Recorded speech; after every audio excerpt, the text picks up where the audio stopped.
ठाकरे जी महबूबा मुफ्ती के साथ बैठे थे और ये पिक्चर बहुत इम्पोर्टेंट है क्योंकि इस पर काफ़ी सारे कमेंट्स किए गए थे। और उद्धव ठाकरे ने उसके बाद कहा कि मुझ पर कौन है बीजेपी जो सवाल उठा रही है कि मैं महबूबा मुफ्ती के साथ क्यों बैठा हूं।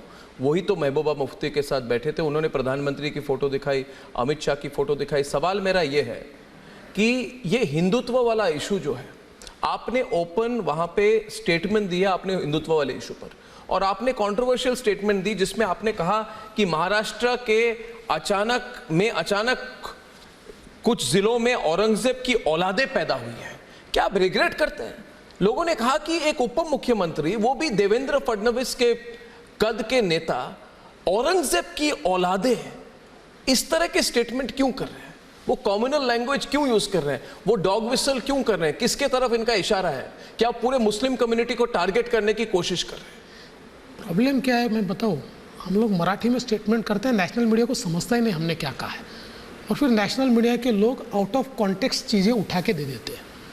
देखिए, मैं सवाल मेरा ये है कि औरंगजेब कभी इस देश का हीरो नहीं हो सकता, और औरंगजेब के कोई रिश्तेदार भी इस देश में नहीं है। ये टर्किक मंगोल, इनकी जनसंख्या भी अगर हमारे देश में, मैं तो देख रहा था 126 परिवार है हमारे यहाँ से केवल। तो ये ऐसा क्या, मैंने ये कहा कि अचानक महाराष्ट्र के कुछ जिलों में लोग औरंगजेब की तस्वीरें लगा रहे हैं, उसका स्टेटस रख रहे हैं, उसका प्रोसेशन निकाल रहे हैं, औरंगजेब जिंदाबाद के नारे लगा रहे हैं। तो मैंने कहा अचानक महाराष्ट्र में औरंगजेब की इतनी औलादें कहाँ पैदा हो गई? क्योंकि औरंगजेब महाराष्ट्र के मुसलमानों का भी कभी मसीहा नहीं रहा, वो कभी उनका भी हीरो नहीं रहा। तो इसका मतलब ये है कि इसके पीछे कोई ना कोई डिज़ाइन है, कोई ना कोई इसको करवा रहा है। अभी मेरे पीछे की बात किसी ने ली नहीं। देखिए मेरा आप पूरा स्टेटमेंट देखिए, कितना लिया, ये औरंगजेब की औलादें कहाँ से पैदा हो गई।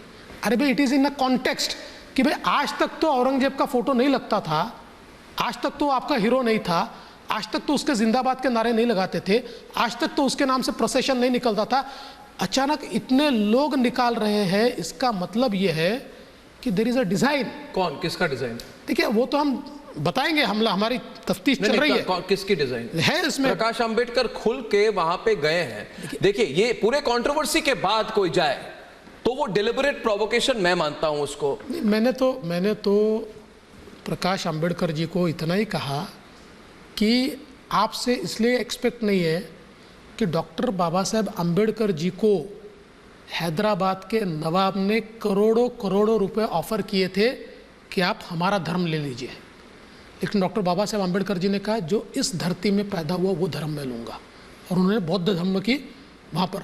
तो मैंने कहा प्रकाश अंबेडकर जी, आप वहाँ जाकर औरंगजेब ने इतने दिन राज किया, ये कहते, मैंने उनको कहा हिटलर ने भी राज किया था जर्मनी पर। हिटलर की कब्र पर कोई नहीं जाता है, हिटलर वहाँ का हीरो नहीं हो सकता। जैसे हिटलर हीरो नहीं हो सकता, औरंगजेब हमारा हीरो नहीं हो सकता। औरंगजेब ने करोड़ों हिंदुओं को कत्ल किया, हमारे हजारों मंदिरों को तोड़ दिया, हिंदुओं पर जिजिया जैसा कर उन्होंने लगाया, और छत्रपति संभाजी महाराज जैसे हमारे वीर को केवल वो धर्म परिवर्तन करे इसलिए तड़पा के मारने का काम औरंगजेब ने किया। तो वो हमारा हीरो नहीं हो सकता है।